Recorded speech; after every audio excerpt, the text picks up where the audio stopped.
Hello, everybody, and welcome back to We Bought a Mic for a big old special report.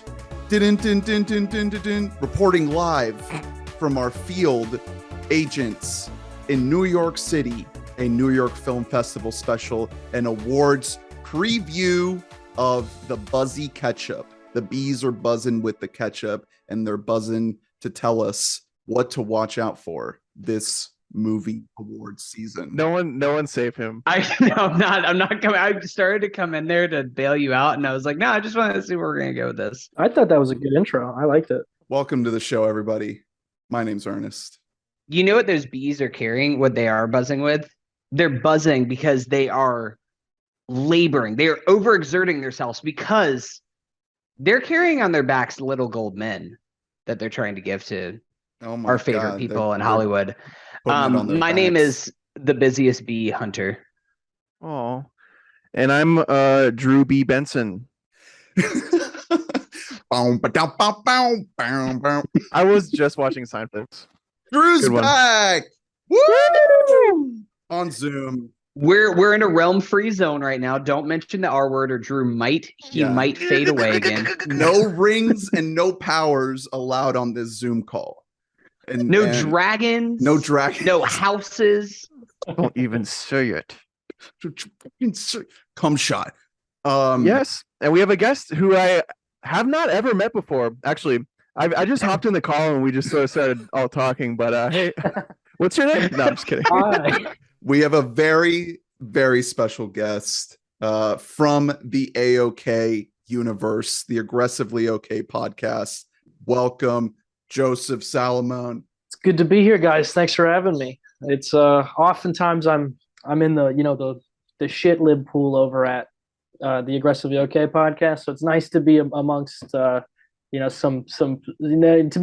away from the woke mob, so to speak. Well, I will say, thank God we got you this time. We've been honestly asking you to come on the podcast for years. And for some reason, I think that Adam has hacked all of your social medias because I'll message you and I'll be like, hey, we want to have you on the pod. Come on, when's a good time for you? And we schedule a time for you to show up. And then just Adam keeps reoccurring on the podcast. And we're just like, Adam, I don't want you here anymore. Well, we all know your co-host Adam Sidorius. He's a lover. He's been on this podcast many times, and he just loves to love. And we needed someone that's a bit of a hater. Yeah. We needed someone that would be brave enough to say, fuck Robin Williams, enemy of the podcast. Don't even dare to ask me to come on for Robin Williams. I'm bringing film. I'm bringing cinema. And that's what we got in store today. That's the thing, is Adam is, regardless of being, a shit lip or whatever, he's a Marvel shill and he's a Disney shill. And as a pretentious film snob, I can't have that, He wants to come in and say Infinity War is in his top 25 of the year. Get the fuck out of here, bro. Why don't you watch a movie with the subtitles, Adam is the guy who made that TikTok that was like, what if all indie films took place in the MCU? That's the future. The A24 CU. Yeah. Francis Ha, but someone gets railed by fucking Spider-Man just dropping a bad guy on him. I think that was one of the best days on Twitter ever. We love you, Adam. We love you. Yeah, I love Adam. I know that you're not a Marvel shill and that you're into cinema. And for that reason, when you are describing your trip to New York, I'm just picturing the final act of the film Joker. So it's just massive chaos, just burning posters of Wakanda Forever as you kill some rich guy's parents. That was definitely the feeling. And when I was in New York, Werewolf by Night came out, and let's just say it was a violent night. Let's just say by night I was something else. So, I have a couple brews in me. I start, Were you one of the werewolves in What We Do in the Shadows? Yeah, I was a swearwolf. I was going off, saying bad words, drinking rum and coke. Lifting your leg up and peeing on random walls. Yeah, dude. I peed on Kelly Reichardt. She was at the festival. Oh, She was in the no. Splash Zone. So got kicked out of that screening. I'll tell you that, you know? But not the festival though. At the festival. No, they were like, you can come back. Just calm down. They know Well, you got invited to a completely different festival from what I heard. Like, you actually aren't reviewing the New York Film Festival at all, because you did get kicked out of that night one. But the New York Piss Festival, you thrived there. You lived your best life. I was able to they treat the press there very nice. Oh, that's all I'll say. You know, I was wine and dined, but with piss. Yeah, the wine was piss. And the food was piss. The food was also piss. The New York Piss Festival really struggled during COVID. We're happy that they made it through. Like, we need to sick of this woke mask culture preventing me from going to my local events, my neighborhood friendly events. Before every piss screening, the programmer would come out and be like, "Let's just give it up. We can all be back in person again." Yeah, we're reopening. Reopening, literally and figuratively. Piss is now allowed in Pride again. And I think it's funny that in Halloween Ends, once Michael takes his mask off, he's able to grow. I just want to point that out. Yeah. And doesn't that give us a lot to think about? Yeah. Let's just, All right. Well, if we haven't lost any listeners at this point, we know the real. We're talking smut films today, everybody. Just your favorite smut stars. Oh man. Okay. So let's set things up a little bit here. So as was mentioned, Joey did go to the Piss Festival, but he also did go to the New York Film Festival. So Hunter was able to set this up. Shout out to you, and make sure that we brought you in, Joey, to report on what you saw and what we and our audience should be aware of to look out for. So we're going to get into a bunch of the stuff that you got a chance to see. Let's start out with one that is actually already out here in Orlando and I don't know exactly the rollout on this movie, but it seems to be pretty wide. It's Triangle of Sadness, not the Triangle of Sadness, as it's been incorrectly and tragically misnamed in some places. Please do not. See, I call it sans filtre. Is what I call it. Is that Danish? What is that? French? Sure. I think the American title is Downhill, actually. Oh, yes. With Will Ferrell and JLD. Love JLD. So was this at the New York Film Festival? It was at the New York Film Festival. Yeah, this was the second film I saw there. And Drew and I got a chance to see this too here at our local art house theater at the Enzian. And this was my first Ruben Östlund film. Hunter, I know you've seen The Square, but love that movie. Drew, I don't think you've seen any of his other films either, right? No, never have. So this was at the film festival, because I know you also did get to go to the New York Poop and Puke Festival, and this was also definitely airing there. It was they had a whole gala presentation for it, and it was, for a fan of poop and piss, it was, you couldn't ask for anything better. So, and it was honestly, I felt bad for the New York Film Festival because the screening there was so underwhelming after that. Right. So, no one was on board with any of that really intense kind of none of the fluid stuff. Well, you were in like a 4DX experience there. Yeah. So it's like I don't know. Like it was like riding like a really cool roller coaster and then riding like the Fast and Furious roller coaster. You know what I mean? I do want to ask, because making the joke here, but I did hear about at some festival showings of this that they handed out barf bags at your theater that had Triangle of Sadness on it. Did they? Not at my screening, no. It's fucked up. So you just puked on the person in front of you then, or what? Yeah, we had to puke on the person, and they said puke on the person to your right, so it was everybody got something. God, some poor unfortunate guy didn't get puked on. Yeah, the guys on the aisle seats got fucked. So the guy on the left is like, "Hey, where's my puke?" All right, so Triangle of Sadness is a film about rich people. It's about models. It's about people able to go on incredible yacht vacations. And I don't know if all other Ruben Östlund films are like this, but it's about seeing these people kind of crash and burn a little bit. And that's kind of like the magic of this movie. And it's giving White Lotus on deck. yes. Yeah, White Lotus. That's exactly it. It also gave me like Parasite vibes too. It's a little kind of, more uneven than Parasite. I think Parasite is just, to compare a movie to that, you kind of evoke like a level of perfection that this doesn't really reach. But I had such a good time. Like, oh my God, there's just stretches of this movie that just had me so locked in because the filmmaking and the performances, the script, it was just, it was cooking. It was sparking. Yeah. What did you think of it, Joey? I loved it. I haven't seen The Square, but I have seen Force Majeure, which is an excellent movie. If you guys haven't seen it, the remake, I joked that the remake, they remade it, Downfall, with Will Ferrell. The remake's fine. But the dean from Community wrote and directed it. I don't know if you guys knew that. Jim Rash. But yeah, Jim Rash. Oscar winner Jim Rash made Downfall. Jim Rash made Downfall. Yeah, it was his follow-up to Little Miss Sunshine. Up in the Air.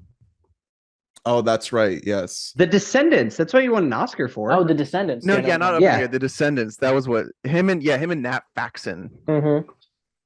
I love this movie too. This type of movie, regardless of like, there are some pretty unanimously agreed upon issues with the movie. Like, I was almost surprised Name by one. There's an anti-fluid agenda being pushed by the lamestream media. Exactly. Thank you for saying it. They don't deserve to even have stream in their name, to be honest. But I was kind of surprised by how consistent the spread of this movie was on Letterboxd. Like, I was seeing no 4.5 or 5-star reviews in my feed.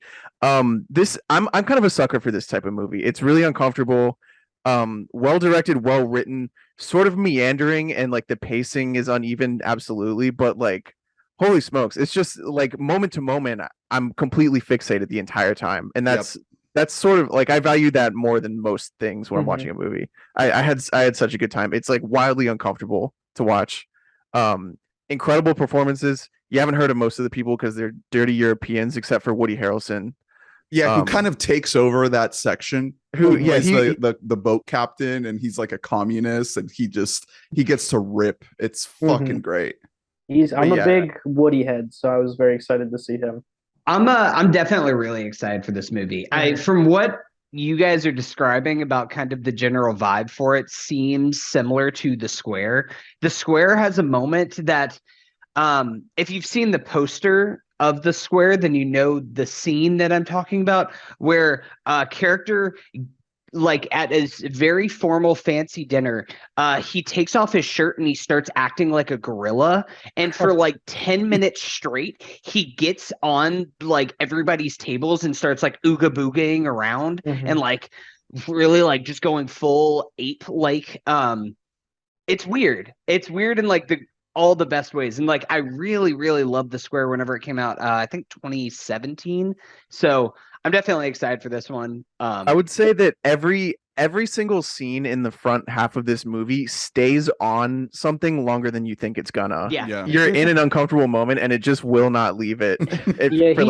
He does a great job. Kind of like the plot is very large. Eventually it grows into something very large, but at the kind of the core of it, the film is kind of built on these like small interactions with people, and it's like ultimately the film is about like human nature. It's got these really big things to say about capitalism and kind of class, but at its core, it's about like how like stupid humans really are. So it's got a lot going on. He does a great job. The first act is like the film is divided into 3 distinct acts, and the first act is like a razor sharp, one long, just like fucking awesome segment. And then 2, he kind of sets up all of these things, and then as the film goes on, you just watch him knock them and Yeah. and knock them down. So It's pretty genius. mhm. It's really funny if you Google the premise of the movie, because like I probably like we were like an hour and a half into the movie, an hour 15, and I was like, did I like look up the wrong premise? Like, Well, especially the trailer. If you watch the trailer, it's like it was the entire first section, it doesn't tie Mhm. into anything that you expect from the trailer. yeah, the log line involves an event that doesn't happen until way later on in the movie, because we're literally just spending time meeting all these like Mhm. uniquely awful individuals.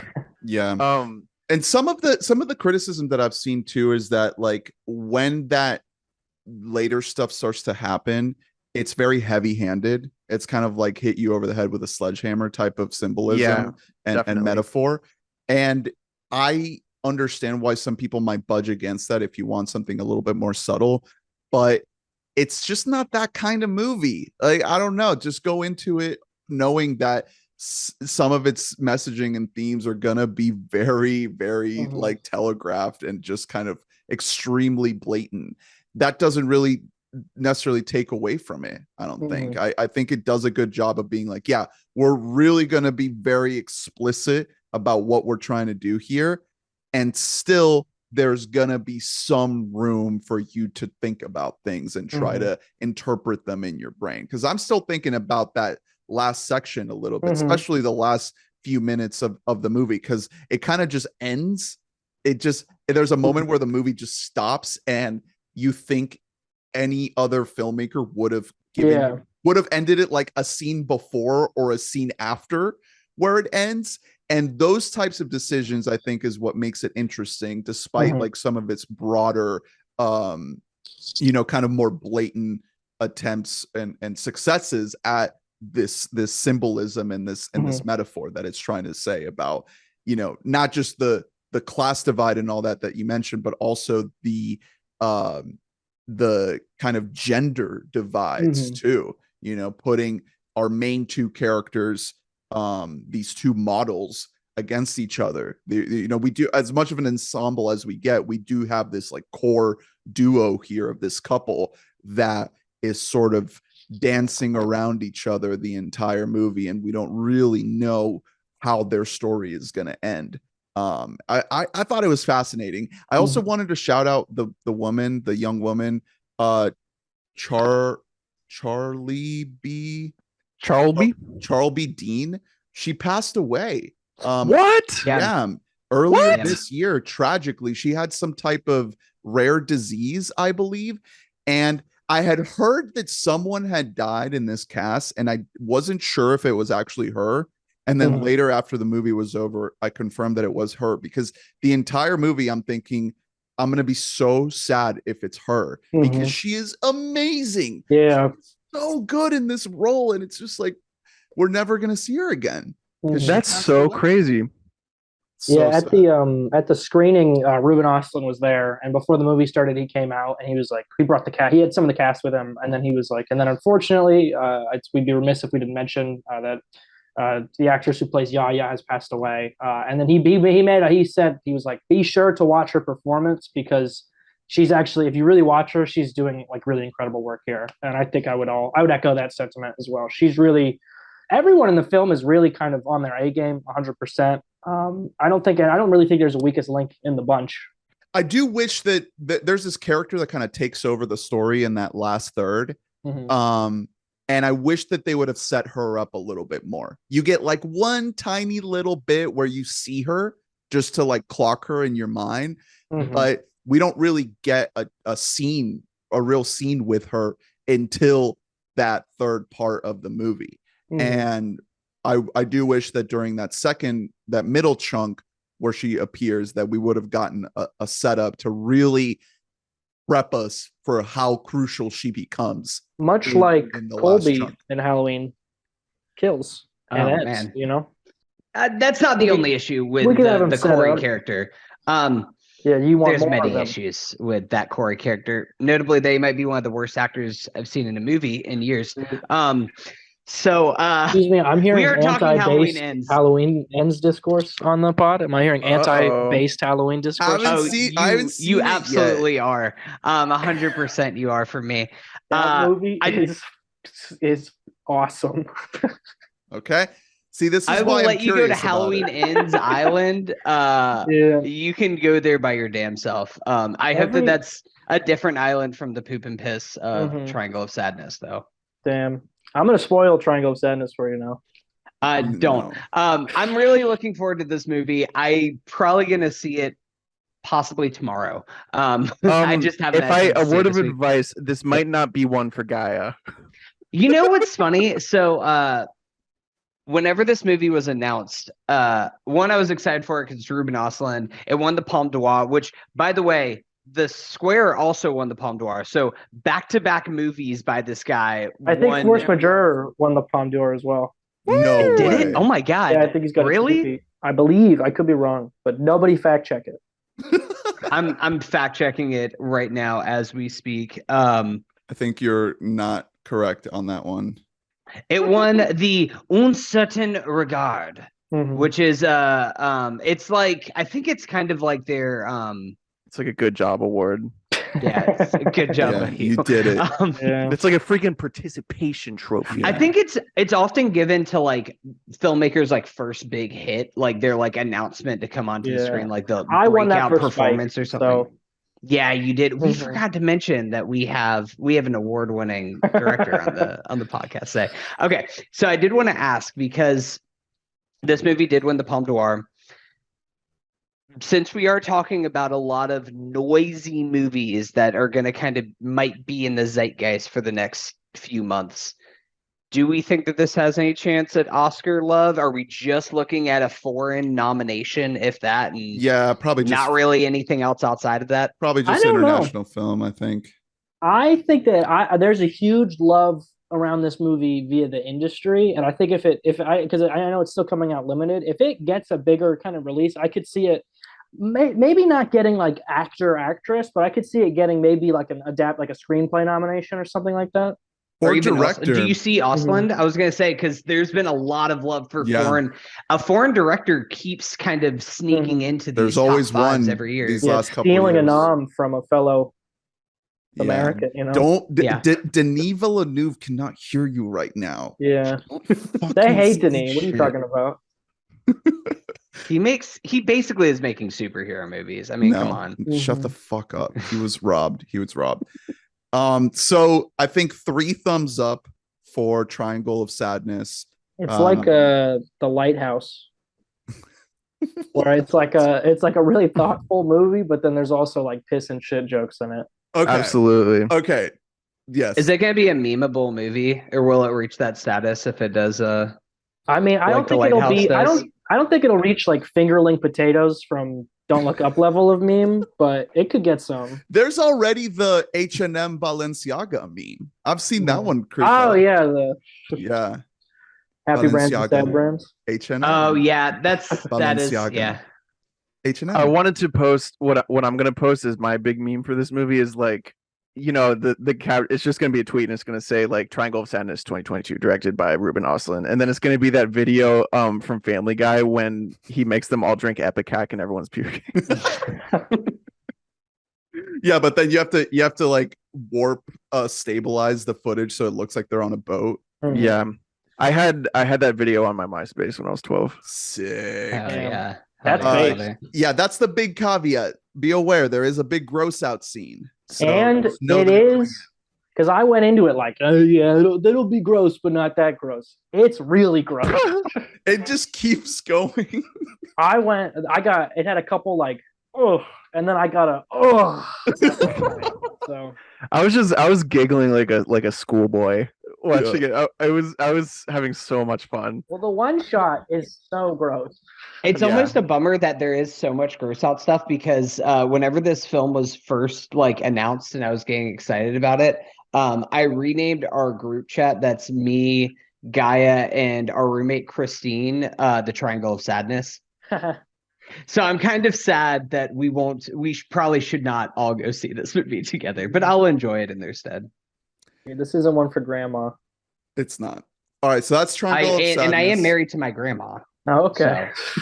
What are we doing, Grandma? Speaking of grandmas, That's kind of based, actually, being married to your grandma. Can we get like a sound drop every time he says based? Based, dude, that's the word of the week. I'm bringing it back. Like a Lil B, a Lil B sound drop. Yeah.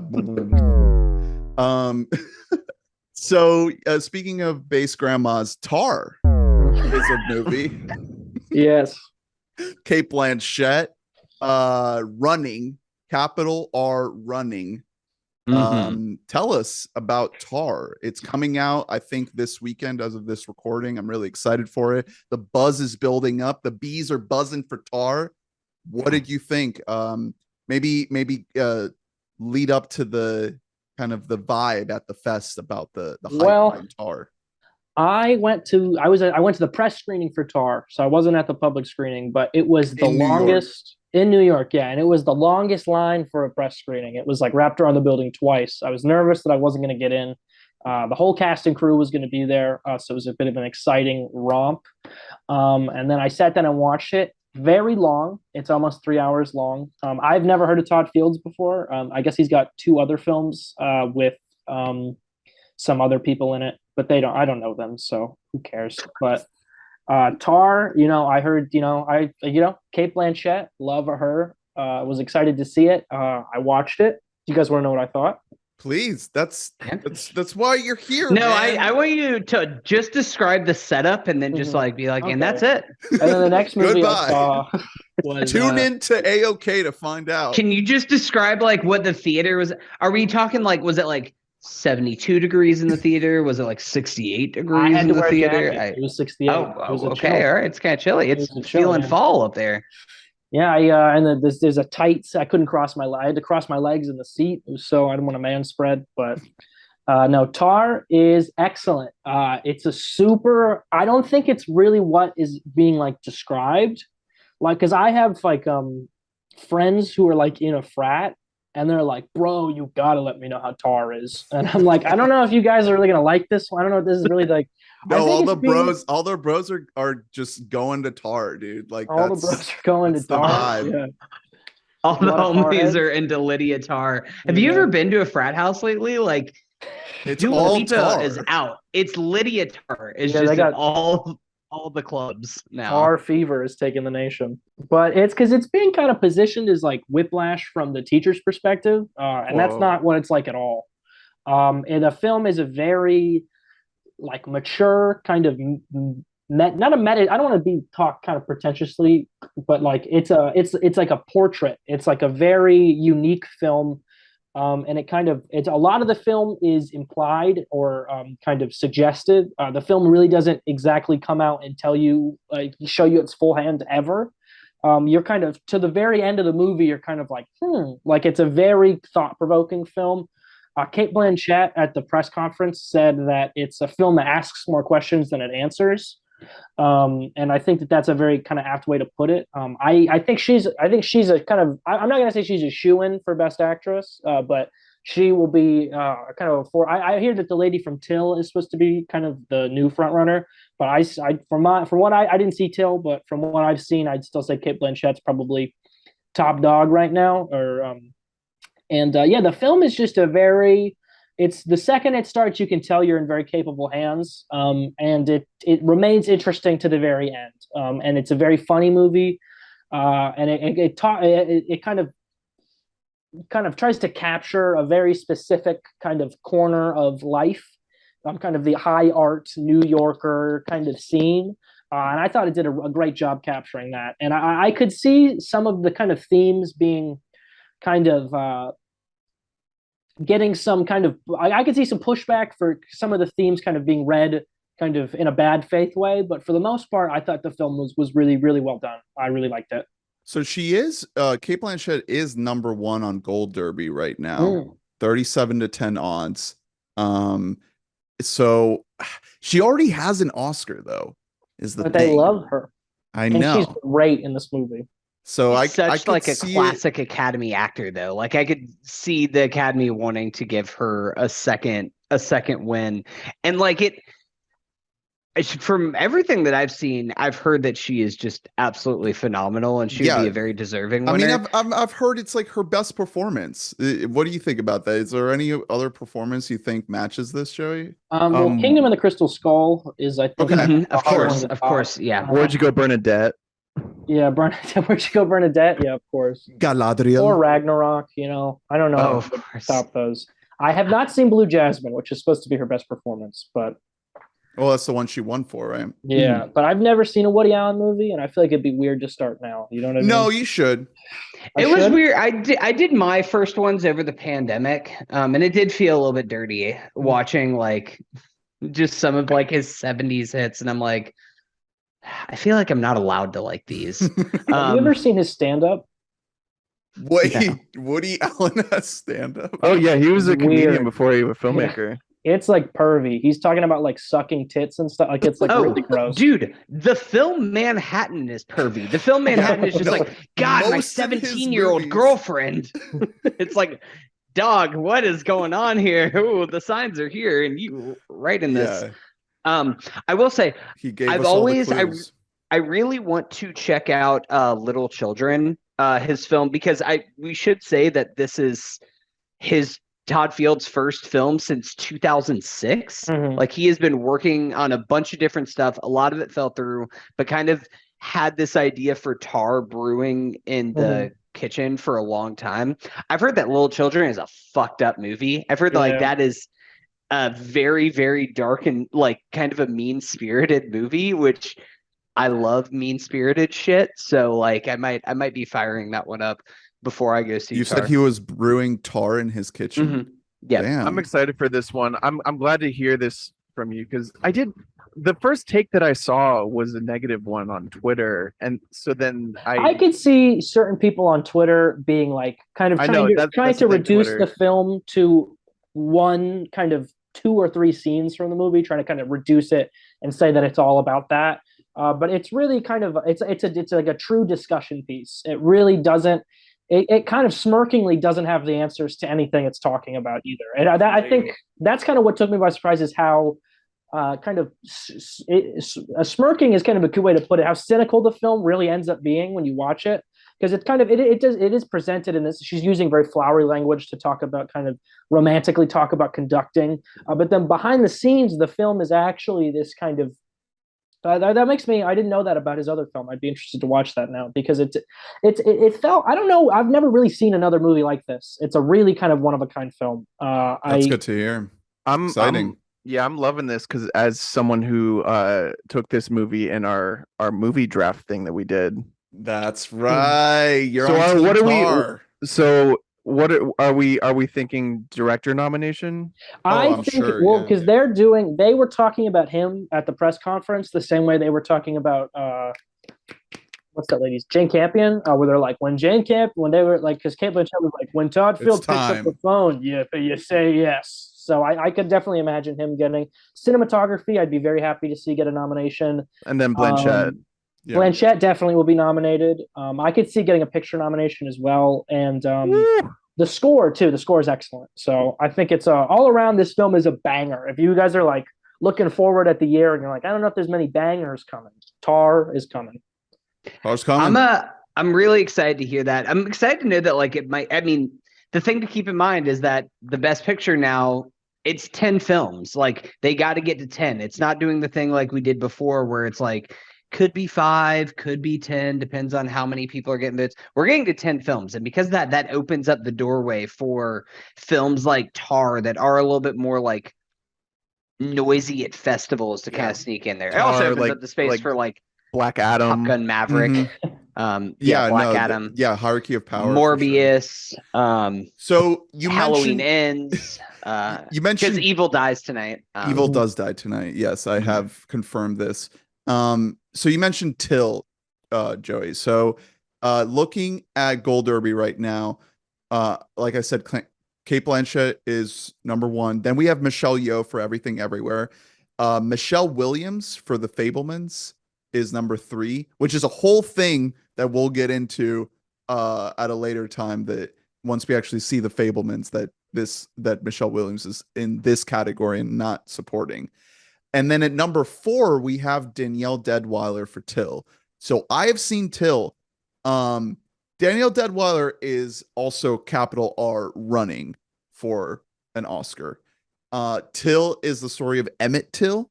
And so it's like this very kind of intense, like just really dark and dramatic, real life, tragic type of story. Mhm. And it's told from Emmett Till's mom's perspective.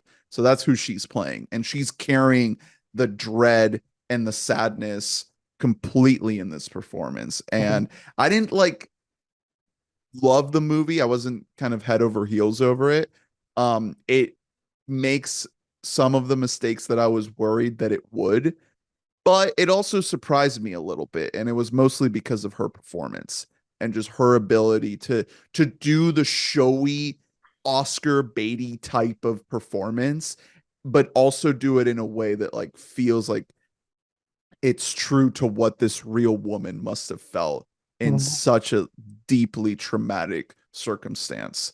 I don't have a statistic for this, but it feels to me like it might even help Danielle's odds that is so clearly an awards performance, and yet that movie may not be getting anything in any other categories compared to something like it'll Tar. just be the one. Yeah, they'll just put it all on her. Exactly, and voters might not be as inclined to reward the white woman Kate Blanchett, who already has an Oscar. You know, so that's when some of these categories. I mean, they gave Anthony Hopkins he didn't over Chadwick, so I don't know. Right. And also, You know? well, that is it's so different. crazy that happened. I'm still out here. I'm still out here on The Father Island, just like, yo, The Father was a masterpiece. That It might have movie been rules. the best movie of the year. And Anthony better Hopkins than might have- Mank? Anthony fuck are Hopkins you might have given the talking best. about? Anthony Hopkins might have given the best performance of the year, but we aren't allowed to say that. So, Wow. Mank Mank is you say? crying in the corner. Yeah, no, dude. well, Mank I got feel the like- best Mank of the year. I feel like there's The a lot most of Mank. slander on the pod right now. I just wanted to kind of make sure you were sure about that. Oh, Yeah, no. my mouse is hovering over the end call button. If you talk shit about Mank one more time. Here's the thing. This is a Mank hate-free zone. Like if you say one fucking bad thing about Mank, you're done. We are fucking canceling your ass because you don't appreciate cinema. I don't think it's a bad thing to say what I say about Mank, and I'm not going to say it because I'm scared that I'll get canceled and removed from the pod, but it is something that maybe you could watch at 1.25 times speed on Netflix and it's a little better. How do I Ernest, can you make me the host so I can boot somebody from the call? You guys know I drove 2 hours to see Mank in theaters. Oh wait, I did hear, but I listened to your episode with Adam about this. It was like a drive-in, I think. Yeah. Is that right? Yeah, it was in a drive-in at a beach town. So all the couples in their Wait, cars getting and I steamy to convinced Mank. I had like 4 friends. I was like, guys, let's go see Mank. Like this David Fincher is gonna be awesome. No, you drove. I had 4 friends who are not into movies come with me to go it's see the Mank. frat boys. And It he's wasn't the like, frat boys. They're like Mank. and They're so freaking. on the way They're home from shaking the ride- car. on the way home from seeing the masterpiece that is Mank, and when everybody's just like, God, man, what just a banger of a movie that was just fucking perfect 10 out of 10, where you like, I want credit for taking you to go see Mank. Mhm. I want that credit. I feel like you were in the room with us. You're kind of recounting it exactly as I was in the room with Mank, that's is for Mank sure. with us in the room right now? Mank with us in the room. Let me get out my Mank G board. It's like a Ouija board, but it's just to contact Mank. It's a mirror. Mank. But it's in black and white. If I find out you guys are being sarcastic about Mank, I love Mank. I love Mank. I want you to know that about me right Mank now. is That Mank good. rules. Mank is the best Fincher. Oh! Mank is the best. Mank is What better than the Citizen Kane. He doesn't. It's Not better than allowed to Citizen Kane. say that. Well, guess what? Does Citizen Kane give Mank credit? No, it doesn't. but does Mank give Mank credit? Mank gives No, Mank credit. Joe, so the bit, I hate explaining bits, but the bit originated There is at no bit. the Halloween, or not the Halloween. Yeah, Hunter was Mank for Halloween. I wish in my dreams. No, at Mank the for at the Halloween? Oscar Hunter, will you? party. At the Oh. Oscar. Mank for Halloween? We be slutty Mank. Bloody Mank. I'm gonna talk at Yeah. 1.25 speed. Yeah, only one button, Mank. No, it was at the Oscar party that all of a sudden that night Hunter just decided that like he was all in on Mank. Yeah. And that Welcome he to just Resistance. wanted, Picture. yeah, he just wanted Mank to get credit for Amanda all of- Seyfried is great in that movie. She is. You know who else is great in that movie? Mank. Yeah, Yeah. no, best Mank. All right. So that's Tar So is Mank running this year? Is the question. for best Mank. Yeah, every Is year. Mank gonna win? I feel like it's like if you think about it, like Mank didn't get credit until Mank came out. So retroactively, every year they did the Oscars, Mank should be in the up for run. Mank. Yeah, Mhm. And no, it's that's right.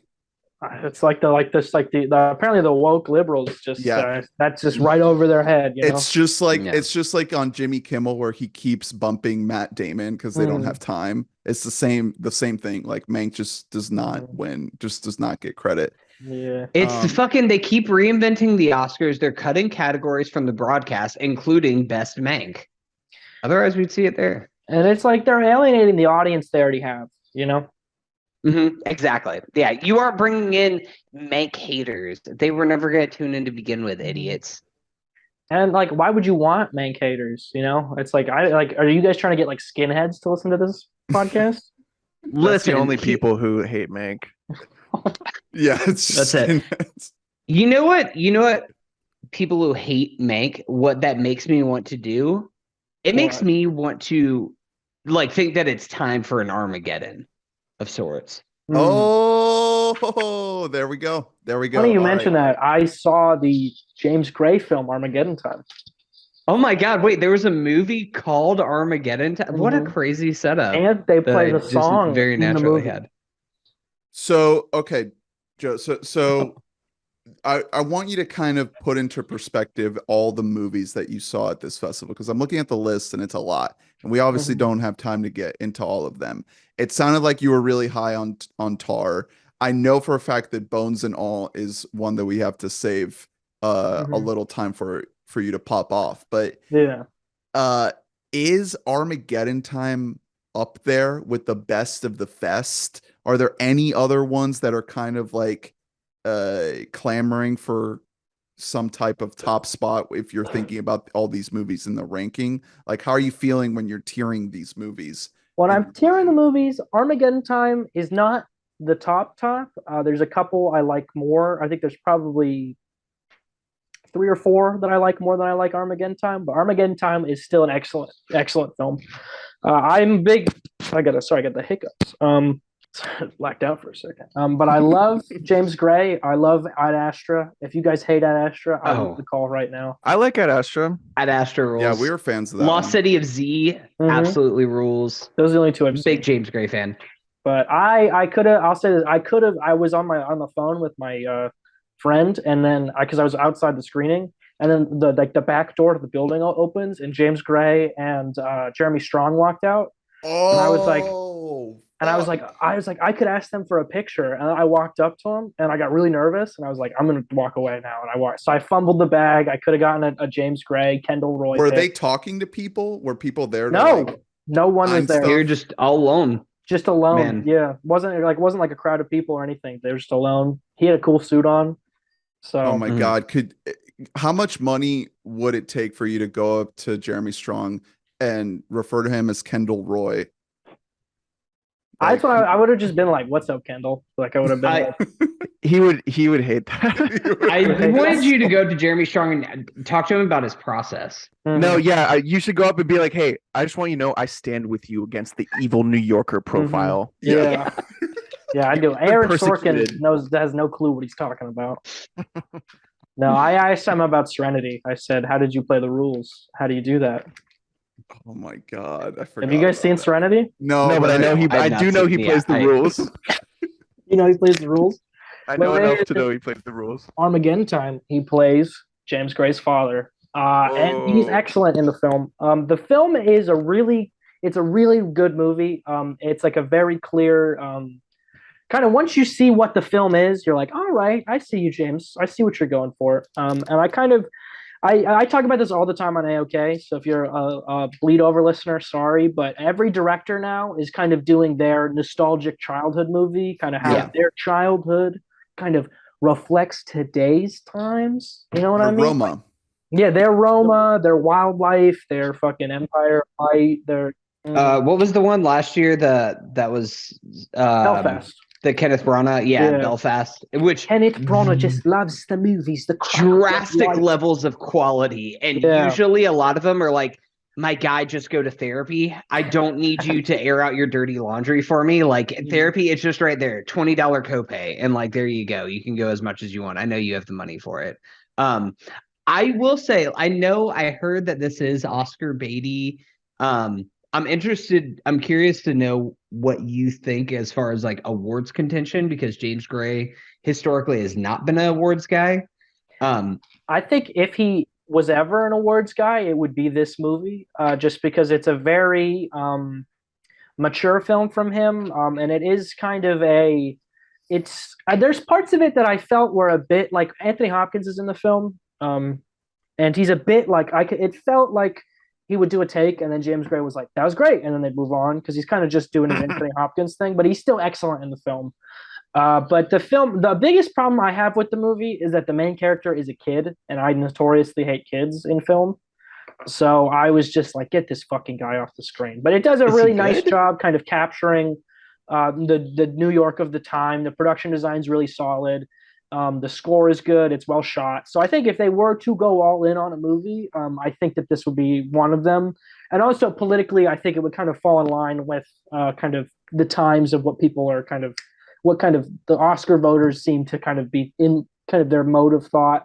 And it is kind of an interesting kind of portrait of kind of a very kind of an inflection point in American history. So I think it's a very solid movie. I'm not head over heels in love with it like I am with Ad Astra, but it is a very, very good movie. Is the kid at least good? And the kid's the decent. Main kid? The kid is decent. Yeah. There's kind of two kids who are the kind of lead the film. Jeremy Strong is amazing though. He does the few scenes he's in. He are really, really great. And the film also too. It's not although it is a nostalgic film. There's no rose-colored glasses here. He's very kind of honest with kind of portraying kind of the kind of paradoxical nature of certain people in his life. So I really it's a very, very good movie. It's clear that he's kind of a go-to director at this point. I wonder if this could sort of get overshadowed by Fabelmans. And I think there's another movie out this year that we're not allowed to talk about yet that I think will get overshadowed by the Fabelman. I think this has nothing to do with movies really, so I think this one could be kind of on its own. Yeah, I mean, well, we can say that movie that it is Sam Mendes' Empire of Light, because it is the same. I mean, that's the whole plot line of like the main selling point of it is like growing up and learning the joy of cinema, which is literally the same thing as Fabelmans. Like you could kind of interchange those log lines together, and one of them has Spielberg, who is odds on the heavy favorite to win Best Director, and Fabelmans is the heavy favorite to win Best Pick. And the other one, Sam Mendes, is not. Which I am also interested because it's different, but it does kind of still occupy the same space. It's a movie that nobody's seen yet, but Babylon is still yet to come out, which is also going to kind of suck up a little bit of that air of like isn't it? You know what's great? Movies. We love the cinema. And that's with Damien Chazelle. And Babylon it has like a lot of, I feel like, connective tissue to Once Upon a Time in Hollywood. Because it's got Brad Pitt and Margot Robbie right there, just off top. Directed by Tarantino. Yeah, no. Well, the Tarantino of Tarantino's thing is feet. So what do we think Chazelle's thing is? Blood, tears. I think like longing and regret and like wanting to be more than you are. And like just the white male struggle. I feel like he's like totally asexual. He doesn't. He's all about like performance. Dude, Whiplash is a movie about himself. It's just about like, I just want to be great and like fuck women in my life. I'm just women like concerned with like very tortured men. That's why it's awesome. That's why Whiplash is made. That's why La La Land is a masterpiece, and that's why First Man will always and perennially be underrated. because of what that Justice movie for is. First Man. Justice for First Man. I did want to mention, Empire of Light, we did get a chance to see early, but that movie's not out for another few months. So we'll save our thoughts on that until we're closer to release. But Armageddon Time comes out, I think, early November. Yeah, it looks like it'll be out here like first week of November. So that one is right around the corner. Excited for that. Well, I feel like it's Armageddon time when I hear women talking Oh, because I'm sexist. Whoa! Hey, you went there. I went there. that's I went there. based. That's based. I saw Women Talking, the new Sarah Polley film, which is. Are you guys familiar with this one? Yeah, I drafted this one as well. And Drew went for a lot of like the big kind of I went for awards because awards, I wasn't able to secure the box office darlings, of course, except for Black Adam. Of course, Mhm. yes. So I mean, this movie, the takes on it have been interesting. You'll have to tell us now that you've actually seen it, but everything around it seems like it's the type of movie to really capture a certain conversation around like the post Me Too, not Me Too itself, because I guess we can get into She Said in a little bit too, which is actually literally about Me Too. But Women Talking seems to be just like a more kind of removed conversation that is incredibly more reflexive and thoughtful around the subject and not like directly into it. That's a good way. It's a really good way to put it. I was going to talk about them both because they kind of both are kind of touch on similar subject matter. I much prefer Women Talking. She Said is fine. I don't have much to say about it. It's fine. It's exactly what you expect it to be. I didn't think it did much new with the story. There is kind of this angle about working as a mother and kind of balancing work life with being a parent, which I appreciated in the film. I thought that was well done, but overall, the film didn't really kind of excite much. I think that might be a player, but I kind of hope it will definitely be a player. I mean, just if people don't know, She Said is the true story of the New York Times reporters that uncovered the crimes of what's his face? Weinstein. Harvey Weinstein, and led to him being arrested and put in prison. Like that is a incredibly relevant story to Hollywood. Like that is if it's not about Hollywood, it's like about the people of Hollywood, and they're gonna do everything they can to put that movie in front of as many eyes as possible. And if it's good, they'll want to reward it because it's their way of being like, hey, we got him. We gave him a bunch of Oscars, but now we won't. I would say it's okay. I wouldn't say it's an amazing film. The two lead performances, Carey Mulligan and Zoe Kazan are both very, very good.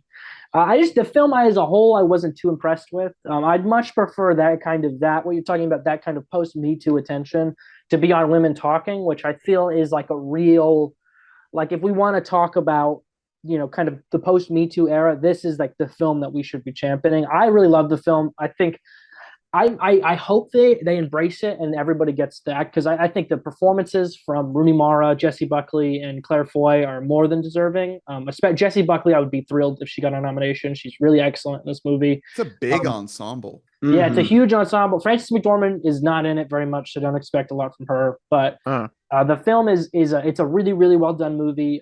The color palette is a little ugly, but it's super well shot. The score is really great.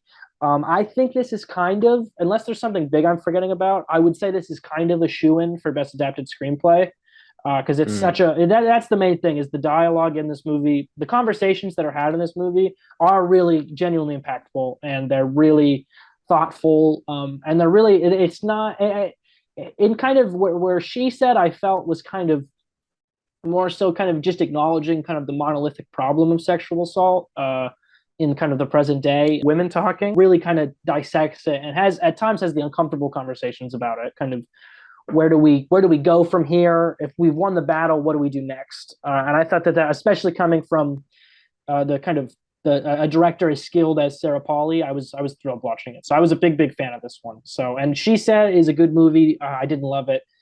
Maybe people will like it more than I did. I wasn't too impressed by it, but Women Talking really moved. I teared up at one point. I was really moved by this film. So I hope I'm seeing on Gold Derby that this isn't really anywhere. So I'm hoping that this comes out and kind of makes a big splash because I thought it was. I know the reviews are kind of mixed on it, but I'm a big fan. Drew's got them both in his fantasy film league.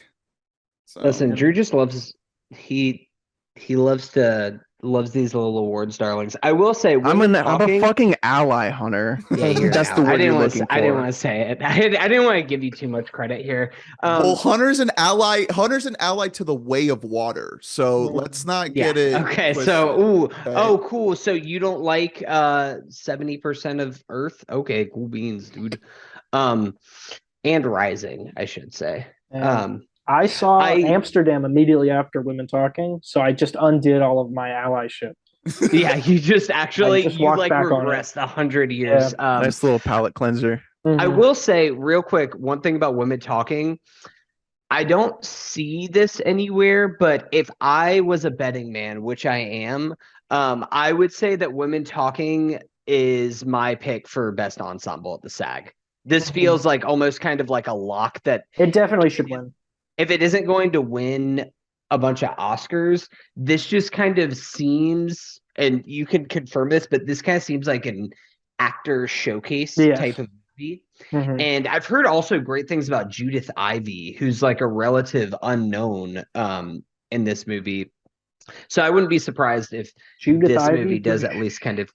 I think that's Judith Ivey. I know it's one of the girls who's just like kind of newer to the scene. Like, she's great. Yeah, Judith Ivey's very good in the movie. Everyone's really, really great in the film. There's a couple child actresses, and how is Paddington? Boo. Is Paddington good in it?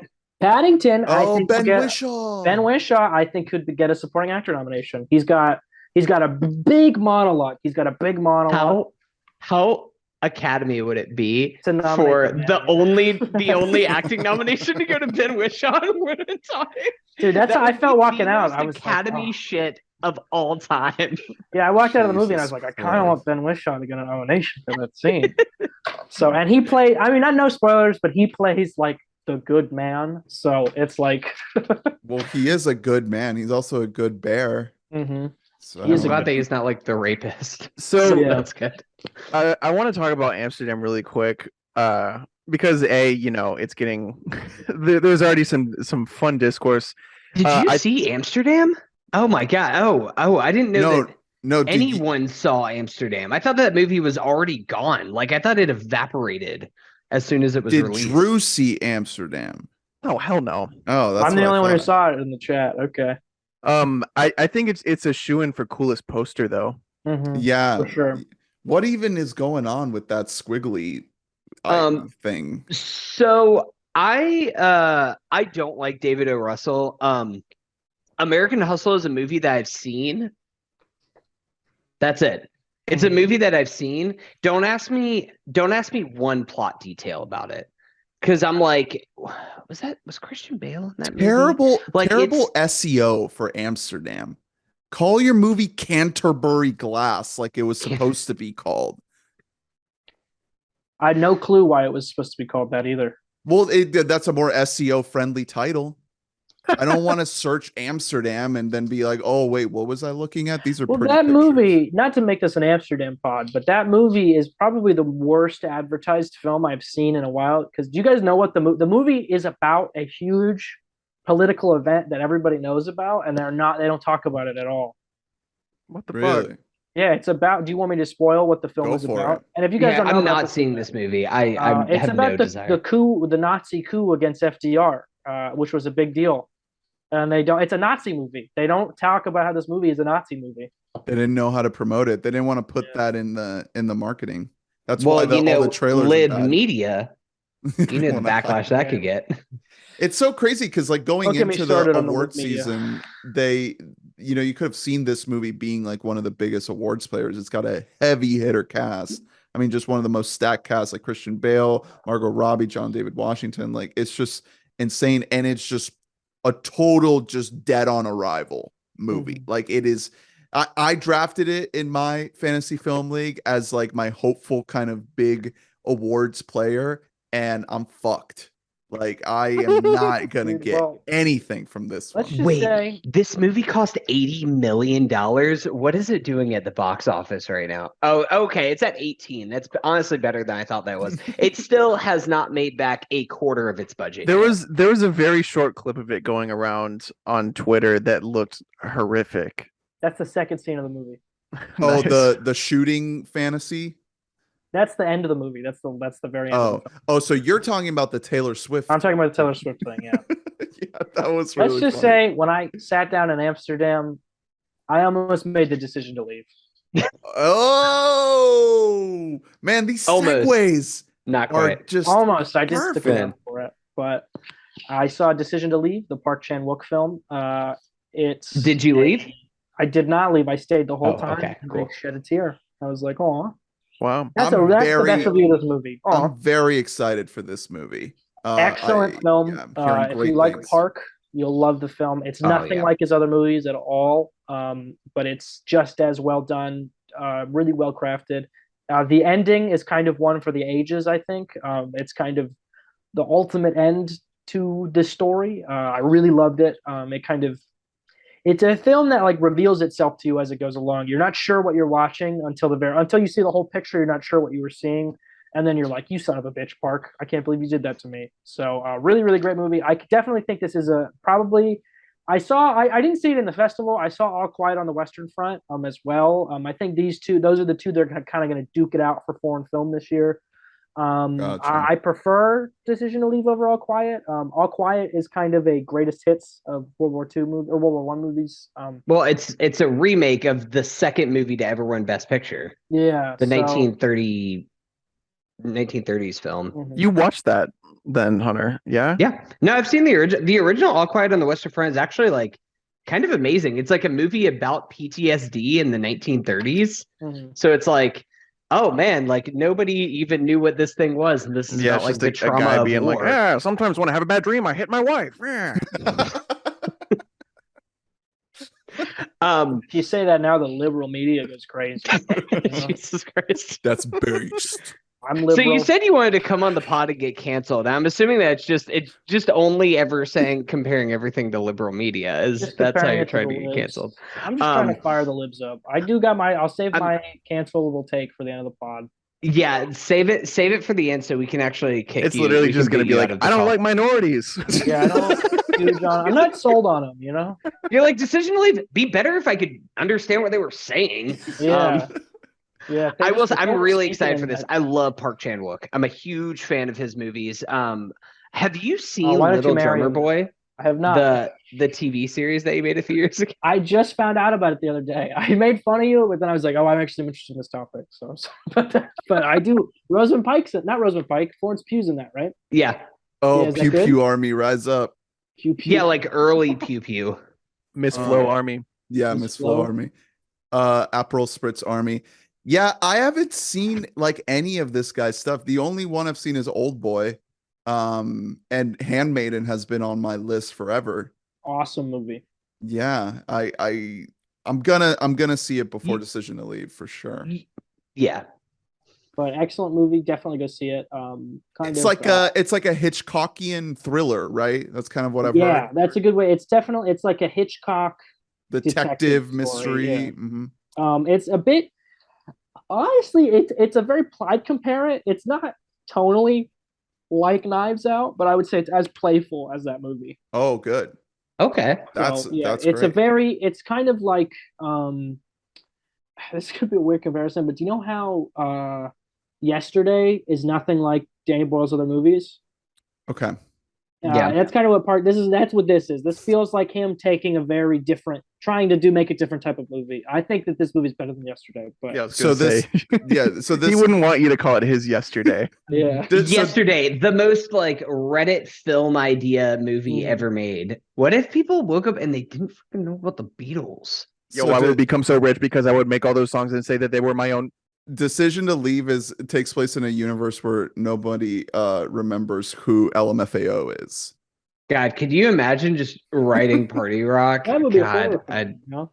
Yeah, we see you on CNN, and you're like, yeah. When I wrote "Sorry for Party Rocking," I was in a dark place, and I just had to rebel against that. Okay, lightning round. So, of all the movies I see here on your letterbox diary, I'm gonna list out some of the other ones we haven't touched on, and then you tell me which ones are hot are and which worth ones are seeing. not. Yeah, which ones are worth seeing, Rotten and which Tomatoes ones this are bitch. worth missing. So, I'll do a fuck, Marry, kill. How about that? Master Gardener, the new Paul Paul Schrader. Paul Schrader, decent. It's probably my least favorite of his newer films. I'm a huge Paul Schrader guy. There's certain elements of the film that I really appreciate. Ultimately, I'm not sure if it comes together as cohesively as his other two films do, but it is good. So I would say see it if you're interested in it, but I wouldn't say it's a must see. Stars at Noon, the new Skip Claire it. Denis. I'm not a Claire Denis guy. I wanted to give this a chance, and I thought this was super boring. Margaret Qualley, who I usually love, is okay in it. Joe Alwyn is okay. The movie is like meandering, boring. This is the least favorite thing I saw at the festival, so I would skip this movie. Wow. Yeah, I'm gonna come out against Stars at Noon. The song Stars at Noon is really good, but the movie itself, I hear the book is good too, but I just wasn't, and like also like female filmmaker, just already. No, I'm kidding. That's a joke. I'm kidding. I'm liberal. I voted blue. No matter who. No matter who. So Charlie Christ Army, rise up. I will say, bitch. Claire I'm Denis, a Chris bitch. Sure. For now, I guess. I haven't seen enough of Claire Denis films. I was not super high on High Life. Actually, whenever that movie came out, that was a movie that kind of bit off more than it could chew, in my opinion, and just didn't really ever coalesce into anything meaningful. I need to see like Let the Sunshine In and some of her like more. She did View Travel, right? I'm not sure. I mean, I've only seen High Life. It's crazy that High Life had Robert Pattinson, Andre 3000, and Mia Goth, and it just like didn't hit. Andre 3000 is in that movie? Yeah. Yeah. Andre Benjamin plays like one of the main people in that movie. Yeah, View Travel is supposed to be an excellent film. Okay. Mia Goth is such a cam girl name. Yeah. Okay, One Fine Morning is the next one on here. Really good. Definitely go see it. It's just a very good movie. It's like a perfect matinee. Go see it. It's got a great heart to it. I will say it's like an art house. It's not. It's an art house movie, but it's not an art, because art house to me is like really like crazy, like Solaris, fucking like The Lighthouse, like that kind of like really abstract, kind of out there stuff. Yeah. But art house for general people just kind of means like dramas and like kind of more kind of Oscar movie. This is definitely kind of that style of art house, but it's an excellent film. It's a very kind of understated, great performance from is it Leah Seydoux, the main actress in that? Great performance from her, really well shot. Really like just really honest film. Really enjoyed it. Bros is on here. Bros, super funny. I wish it's a super funny movie. That's all to say. Bros, it's interesting because it's getting shit on. Yeah, it just kind of flopped. Like it seemed to be like they were trying really hard to make it a hit, and it was just like this kind of giant flop. And now it's just kind of like, I don't know, there's like a stank to it. It's like, what happened with Bros? Like, it was supposed to be this huge moment for like representation from a studio comedy, and it just like it didn't hit. Something didn't work there. They did such a bad job of advertising that movie. Like it just like it just wasn't advertised enough. Like whenever you're making a studio comedy, you need to like push the hell out of that thing to actually get people to go out and see it in theaters. I was excited for it. I've had a chance to see Bros, but I love Nicholas Stoller. I mean, he made Forgetting Sarah Marshall and Get Him to the Greek. Like those are funny movies. Yeah. The Neighbors movies, which I'm lesser on, but I'm a diehard for Billy on the Street. Yeah. But I sort of feel like in a way I might struggle to feel like empathy for Billy, because on Billy on the Street he is such an agent of like sociopath, like you know, like he pure agent of chaos. Yeah, I see him as like an unfeeling entity because of that show. Yeah, like we don't buy him as a romantic lead too much. And the thing is he wrote the screenplay for this film, and maybe he shouldn't have put himself in his own screenplay. and two, it's a very, very progressive film. It's a super kind of bold, kind of unapologetically itself film, and I really admired that about it. Yeah, all gay cast. Mhm. Every single person in the main cast is either gay or lesbian or Hey, shout out Guy bisexual. Branum, perpetually underrated gay comedian, writer, actor. I think the thing is that the marketing, at least everything I saw from Eichner online, it was like it was more about how this movie was important for Yeah. representation and less about how it was a really funny comedy. And I think that Which is what maybe ultimately it is. Yeah. It's a. I mean, I'm not gonna say it's a sex comedy. There's not too many sex jokes, but it is like a. It's Judd Apatow produced. You know, it's this type of comedy. I still want to see it. I mean, I Hunter think and it's I just definitely worth got we just got back from seeing Ticket to Paradise, the new Clunebag Julia Roberts joint, and I feel like I was drinking water in the desert because we're so starved from movies like this. You were drinking water stranded in Bali. Exactly. Is what you were doing. So it's something like Bros is like it's in that wheelhouse while still trying to advance like what that type of genre can do.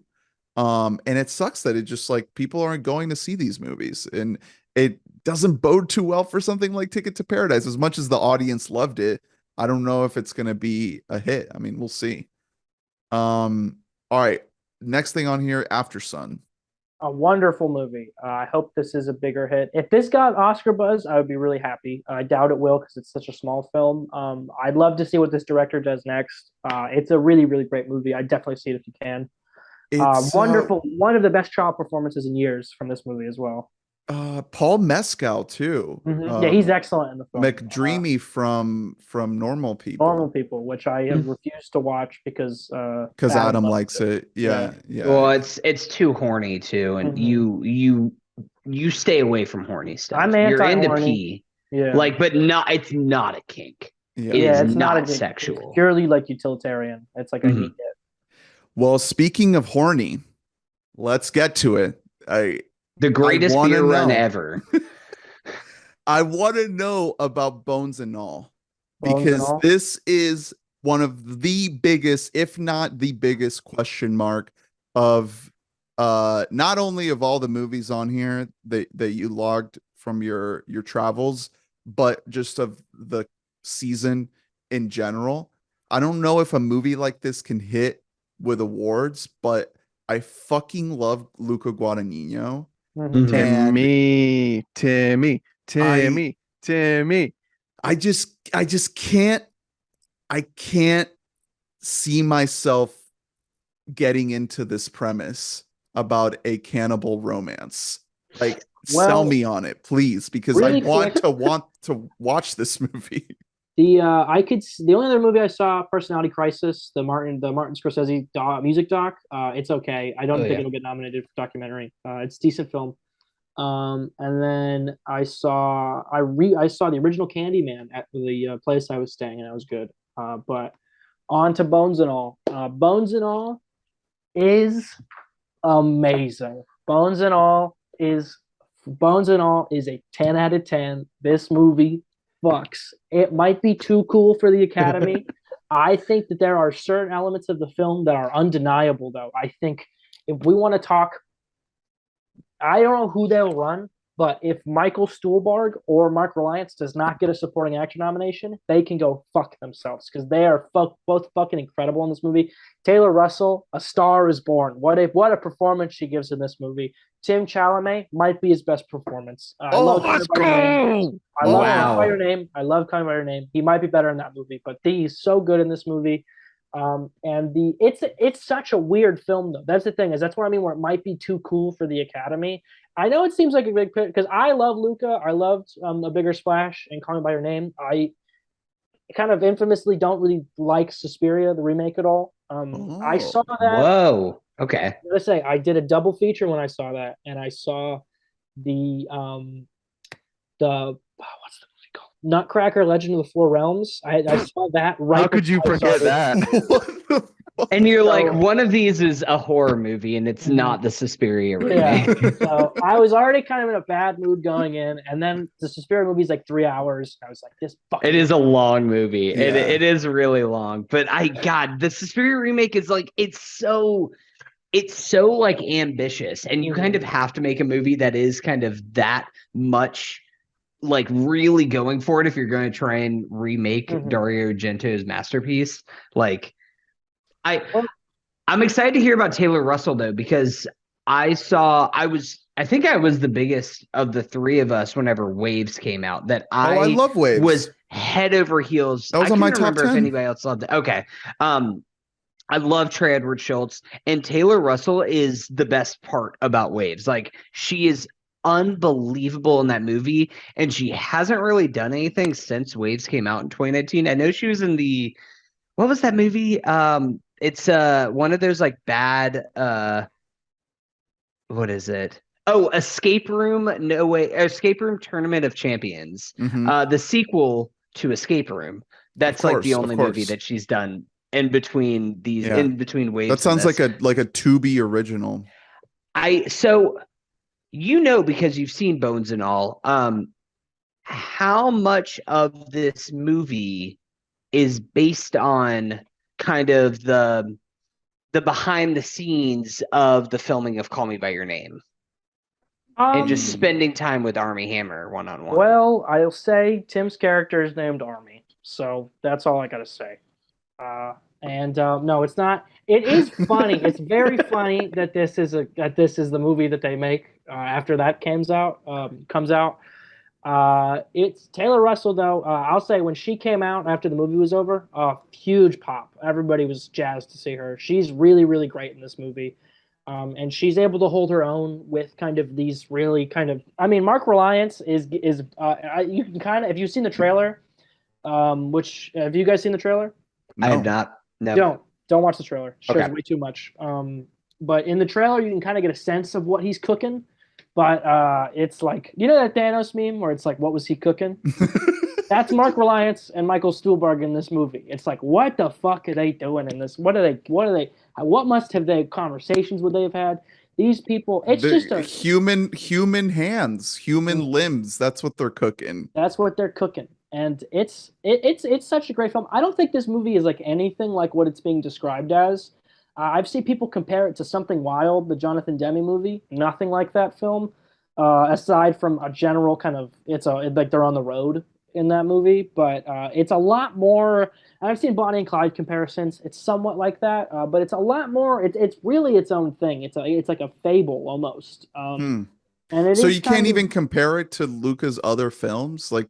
I mean, what does it share with Suspiria or Call Me by Your Name? Suspiria, it's got the kind of art house flair that movie has. The movie kind of has these kind of montage sequences in it that are very well done. And with Call Me by Your Name, it definitely has that romance and kind of that grace to it. But it's a lot more like Days of Heaven, the Terrence Malick movie. Visually speaking, a lot too. It's like. There are these kind of. I think that's what I mean. Where this movie, I think, is undeniable. I don't think the Academy could ignore how well shot the movie is and how good the score is. And I mean, if they're not going to nominate Taylor Russell, they're missing out. This could be also they could just not even see it. They could just be like, "This is weird. I don't want to watch it." But I think that's probably the most likely. If I was to actually make a guess, I mean, the word cannibal is going to turn off like most people. But they used if you're like over Silence the age of of Lambs, 70. fucking. I mean, if we want to talk, not 97. Midnight anymore. Does anybody throw semen at a character during this? Because that's something that happened. I literally watched Silence of the Lambs like 2 days ago because it's the greatest movie, the greatest American film ever made. Dr. Lecter. Dr. Lecter. The greatest American movie ever. Have you seen Trumbo? Is Mank in that? No. Yeah, I think Mank does pop up in that one. Oh, okay, cool. Louis C.K.'s in that. Oh. Didn't you? I saw looking at your letterbox. Didn't you watch a Louis C.K. directed film? I Love You, Daddy. I have seen I Love You, Daddy. I did see the new Louis C.K. movie 4th of July. Was that at the film festival? It was not at the film festival. I'm That was shocked. at the, I that was don't at the think Piss so. Fest, wasn't it? It was at the Piss Fest. It was not at the New York Film It was Festival. the headlining film at the Piss Yeah. Fest. Yeah, and Louis C.K. went on stage and just like whipped his dick out, and everybody Mhm. clapped. Yeah, He we were asked "Ooh-wee, first." ooh-wee." Yeah. Yeah. The implications. I don't know. Why'd if- you have to out me on the pod for seeing 4th of July? Canceled. Yeah, I know. I thought Did my you take- log I it on a haven't- public website? Listen, yeah, you did this to yourself, buddy. Like you can't. I you didn't can't log come at it. me. I just marked it watched. That's logged. I saw it. I like looked on there. I was like, oh. Hunter's So I like, do know somebody who's seen this movie. Yeah. You know someone cool, yeah. he's tapping into your feed. And- So bones and all, I feel like you can't really go into the specifics of why this movie is so good without spoiling it. It's just so. It was one of those movies where I was like, "This is like." I could talk about why I like this, but it just made me. It's just how it made me feel. Ultimately, I just felt. Right. I was walking out of the movie and I was like, "Yes!" I was like screaming in the The streets power and of stuff. cinema. I literally was like, "Hell yeah!" Like I was invigorated. It was like it's exhilarating cinema. It's a Are really, there big gross out scenes? And if so, how Yes. many? They're like 10. There's a bunch. It's a pretty it's I wouldn't say it's not as graphic as I think it's being kind of presented as. There is some like there's I mean they're eating people in the movie, so it gets a bit rough. But I wouldn't More say or it's less than that Triangle of bad. Sadness. More. More probably. Oh, okay. Yeah. But it's a really really great movie. It's just it's just I just loved it. It just has a great kind of. I get stupid when I talk about it. I'm like, it's really good and it's well shot and I like it. It's really well paced. It's got a really kind of. I think that's part of the magic trick of the film too. Is you're like, how am I going to get invested into this movie about cannibals? And then And by it the end finds of a it, way. yeah, and then it finds a way. Why is the director of Halloween ends in this movie? Because David Gordon Green he is plays. in the cast. He's only in like 2 scenes in the movie. He's not in it too much. But, Does he play he's very- himself while he's Kind of, directing yeah. Halloween Ends? He does, yeah. That's Mhm. not the director of a Halloween movie that you would think would show up in a movie about cannibals. Yeah. You know what I mean? Yeah, Rob Zombie. Yeah, So you'd be wait, what first do- on the list? What are you getting? Did we already get to the thing you're getting canceled for? Did I miss it? Okay, so it's not the piss, it's not the Or the liberal CK. media, and it's definitely not liking the cannibal movie. Mhm. So if it's Are you guys ready for my take? all right, yeah. clear the paint. Here we go. I understand why they did this, but I don't know why they had to. Like, like, I get it, but like, why did they take Lola Bunny's tits away? Whoa.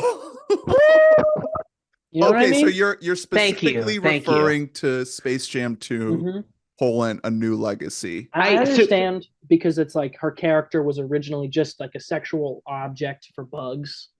The character, not the species. But in this new film, they said that we want to revamp her, we want to make her woke, liberal. And they took her tits away. And I don't understand, like, what's wrong with wanting to be turned on by something that you were turned on by as a kid? Here's the thing. Um, You're right. she's. Thank you. They never clarify whether she's just wearing binders or she just had top surgery. Put it in the plot. Lay it all out there. Joey, you aren't the first person on this, but I think I said this whenever I and myself alone watched Space Jam: A New Legacy at home, and I turned it off. Your first note was about Um, her rack and where it went. Mhm. And where the fuck was it? And Why I know, wasn't I horned up? I get that it has no impact on the actual film and you don't really need it, but why not? You know, like why that would be fun. You Some know? eye candy. Like they give the bunny in Zootopia a big ass. Do we think they do You give know? her a fucking she's- dump truck in Zootopia? Exactly. Do we It's think thick.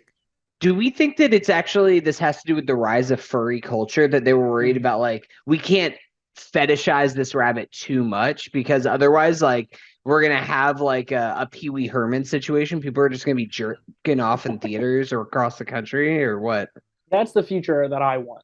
That's all I'll say. At the Poop and Pee Festival. Mhm. Is there a Poop and Pee nipple cut Festival. somewhere? It's like the nip cut? cat's cut. Yeah. Let's get the fuck cut of Space Jam: A New Legacy.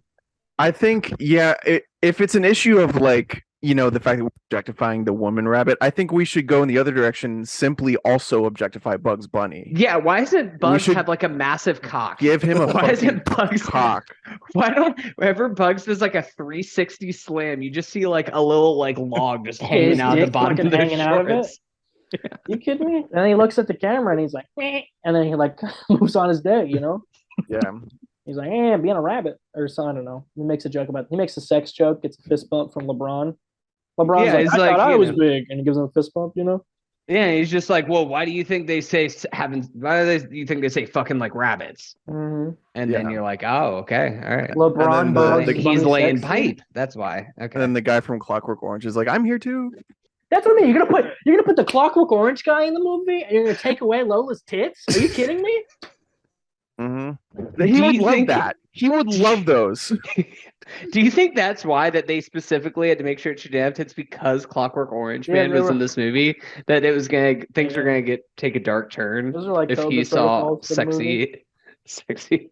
Are you gonna start a Sonic the Hedgehog-esque campaign to To go get back it to the drawing board of the animators? Well, that's the thing. redo it. Also, is if you see the new Space Jam, she's nothing in that movie. She's like a complete blank slate. So might as well give her tits, you know?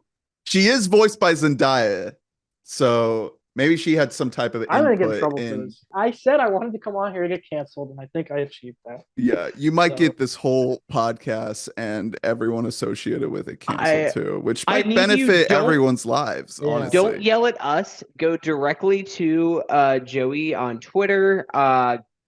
Like I want you review bomb AOK podcast, and don't let any of Joey's views reflect It's negatively a on us. joke. So I Don't buy it as a googled gag gift. I googled Lola Bunny, and one of the people also asked, is Lola Bunny autistic? Don't Lola even get Bunny me is started just like on the that. other It's rabbits. but she- neuroatypical, guys. Lola she's- Bunny is neuroatypical. Lola Rabbit's just like the other little rabbits, but she sees the world differently. Lola is autistic.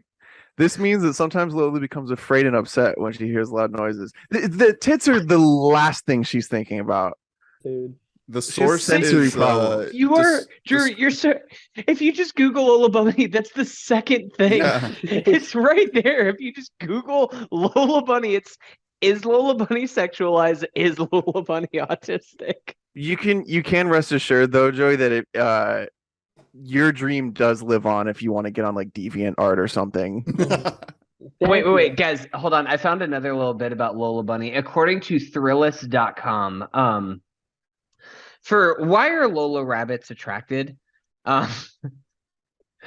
She was curvy, flirty, vivacious, sexy, and a hell of a basketball player. Yeah, I'm reading that. right now. Lola embodies the classic girl next door fantasy that most guys will admit to having. Hell yeah, brother. Imagine being a blog boy, just churning these out. People also ask, what does Lola? People also ask, what does Lola Bunny smell like? Ew. She smells like pellets. Dude. Wow. Well, is she an indoor rabbit or an outdoor rabbit? Does she like prance around in the Yeah. yard? I don't know. It depends on what you're into, Ernie. Yeah. Like, No, it's like instead of being like, oh, she's for the streets, you gotta be like, nah, bro, she's for the Glen.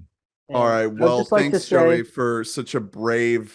I would just like to say, I was kidding. It's a joke. I was just making little jokes. It's a joke. if you put, I was just kidding, like anytime you say or do something bad, it's actually fine. And you I can no think- longer be persecuted for it. It's one of those things where like I was like pretending to like embody the mindset of someone problematic because Mhm. their beliefs are so kind of out there. Yeah. And I was kind of I was presenting them as if I felt that way for a comedic effect. No, Yeah, no, I get what you're doing. Do you want to give your parlor handle just so people know where to Yeah. find you? So I'm actually only on Truth Social now. Oh, Parler, okay, good. World 2. Pivoting. Pivoting to Truth Social as we Yeah. should.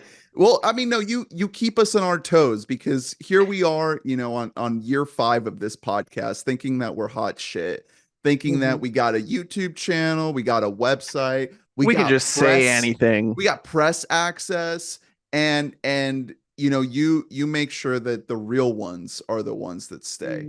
If anybody thought that we were sellouts, we're freaking sanded down to nothing. Yeah, like Lola Bunny's tits. Exactly. Anyway, we have to end this. Thank you so much, Joe, for coming on the show. Thank you guys for having me. I gotta say, you guys were the inspiration for the Aggressively Okay podcast. So we got credit is due where credit is due. Yeah, I saw Adam was guesting on that pod a lot, and then and you're this pod. I don't know why I said that pod like it's not this pod. You're here. You've arrived. A bunch, and that's when we started talking about starting one ourselves. So we gotta, hail to the king, hail to you guys. We got to reverent to you. You guys are. I'm Sam Mendes, and you guys are Martin Scorsese right now.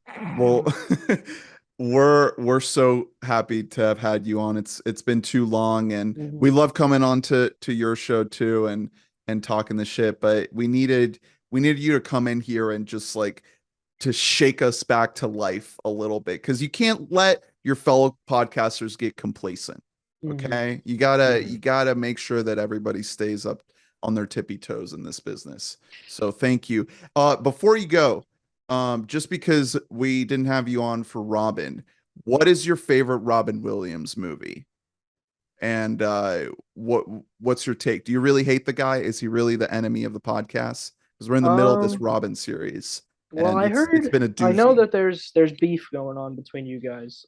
So I don't want to take sides. But I'll just say that I got to look at his filmography and make sure I'm not missing anything. What's the first one that jumps? You've probably never seen a Robin Williams movie, right? He's never seen one. Yeah. Well, Good Will Hunting is the first one that pops into There my you head, go. but that's like the popular one. Death to Smoochie is very good. That one's coming up. Oh, I love The Birdcage. The Birdcage is probably my favorite one. I love that movie. That was such a nice watch. Yeah, I'll go with The Birdcage. I'll say that's my favorite of his. Great pick. It's not RV. My guess was going to be RV, but yeah. No, Birdcage is a masterpiece. I'm rocking the chest hair tonight in Robin Williams honor of The Birdcage. Fussy. Yeah.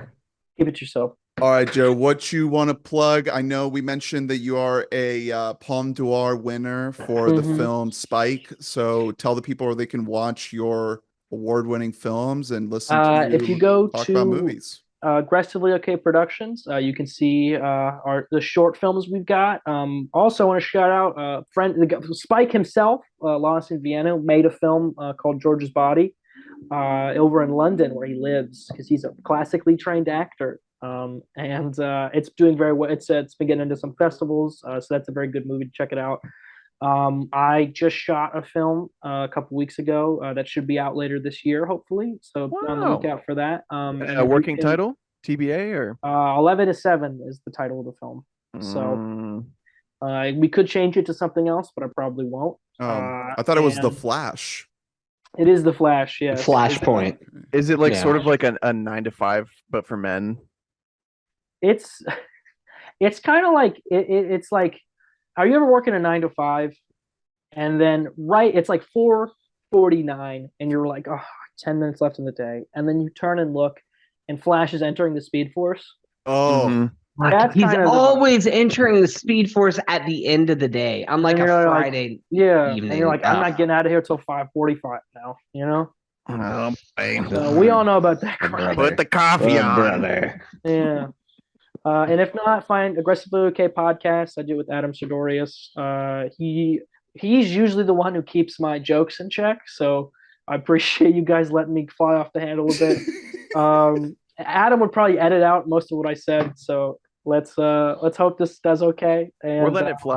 We're cutting everything but what you said. Only keeping the offensive stuff. Yeah, exactly. And at Joseph_Salomone on most platforms. So that's awesome, man. Got new glasses. I did just want to say that I did get a chance to see the world premiere of Spike when you won the Central Florida Film Slam, and that felt like a really special moment. It was a great movie to seeing that. Thank you. That screening. People loved it. As soon as it ended, I was like, yeah, this is gonna win. The crowd just fucking loved the shit out of it. So that was the very. I was super nervous for that because the movie is what it is, and I was like, they're gonna hate silly. this. It's a silly one. It's a very silly movie, very stupid, kind of like a why did they make that movie? But I was glad to see it was embraced by that audience. Awesome. Yeah, we'll put all the links to all that in the description below aggressively. Okay. Thank you so much, man. Really appreciate you coming on. We'll definitely have you on again soon. And thanks for recommending all these movies. We'll keep tabs on all of them as they come out throughout the rest of the year and into awards season.